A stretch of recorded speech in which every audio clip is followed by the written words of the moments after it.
line နော်ကပ်တဲ့ line လေးကျွန်တော်ချက်လောက်ဆွဲပြီးမယ်နော်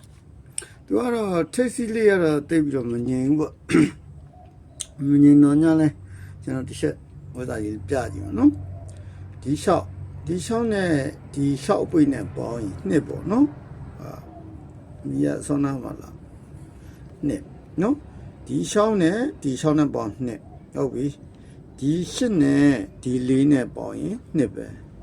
ဒီ9နဲ့ဒီ9နဲ့ပေါင်းရင်နှစ်ပဲဒီ3ညနဲ့ဒီ2နဲ့ပေါင်းရင်နှစ်ပဲပေါ့နော်အထိုင်တစ်ခုရတယ်မနေဘူးပေါ့နော်နိုင်အဲ့တော့အဲ့နှစ်လို့ရိုက်တဲ့အခါကျတော့ကျွန်တော်တို့ဒီချောင်းနဲ့ပေါင်းနှစ်လို့ရိုက်တဲ့အချိန်မှာ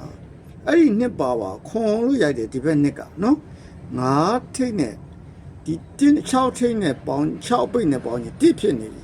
ဒီ6ခါနဲ့ပေါင်းမှခွန်လို့ဖြစ်မယ်6ပေါင်းရင်ခွန်ဘာဖြစ်လို့ခွန်တော့6နဲ့ပေါင်း2ဖြစ်လို့နှစ်ပါ9 6ပေါင်းရင်ခွန်လို့ရိုက်တယ်ဒါဆို8နဲ့4နဲ့ပေါင်းရင်နှစ်ဆိုတော့ဒီဘက်မှာ2ထိပ်ရှိ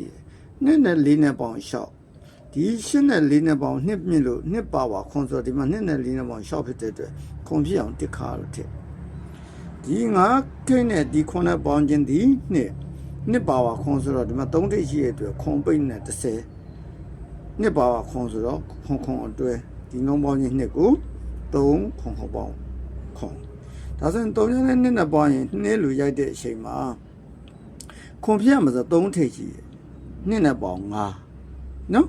ခွန်ဖြစ်အောင်ဆိုတော့2ထဲမှာ3နှစ်မှာခွန်ဖြစ်မယ်အမှ2ပါခွန်ပေါ့ဘာကြောင့်ဒီ line ကိုပြတယ်လဲဆိုရင်သူကဒီဘက်နှစ်ကနော်စားအိုက်တာပေါ့နော်ဒီဘက်နှစ်ကကျွန်တော်တို့2004 2005 2006ပေါ့နော်အဲ့ဒါနဲ့စဒီ6ထိပ်နဲ့ဒီခွန်ထိပ်နဲ့ဒီ6နဲ့ပေါင်းခြင်းဒီနှစ်6ခွန်6ပေါင်းခြင်းနှစ်စုံရိုက်တဲ့အတွက်နော်3ညခွန်5ပေါင်းခြင်းနှစ်စုံရိုက်သွားတယ်အဲ့ဒီစုံရိုက်တဲ့အချိန်မှာ6နဲ့ပေါင်းနှစ်ရိုက်တယ်နော်စုံရိုက်သွားပြီဒါဆို3ထိပ်နဲ့ပေါင်းခြင်းဒီ8နဲ့ပေါင်းခြင်းဒီ6ထိပ်8ထိပ်3ညနဲ့ပေါင်းခြင်းဒီ4စုံရိုက်တဲ့အတွက်8ထိပ်နဲ့4ပြပေါင်း2ရိုက်တယ်နော်စုံစီရိုက်တာပေါ့နော်အဲ့တော့6ထိပ်နဲ့5ထိပ်နဲ့5ပေါင်းခြင်းဒီ6ဆိုတော့4ထိပ်ရှိတယ်6ထိပ်ရှိတယ်6ဖြစ်အောင်လဲစုံရိုက်ဖို့အတွက်6ထိပ်ချိတ်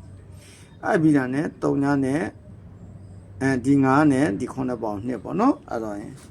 စုံစီရိုက်တာပေါ့နော်အဲ့ဆိုရင်ဒီ9ထိပ်နဲ့ဒီ2နဲ့ဒီ3ညနဲ့ပေါင်းခွန်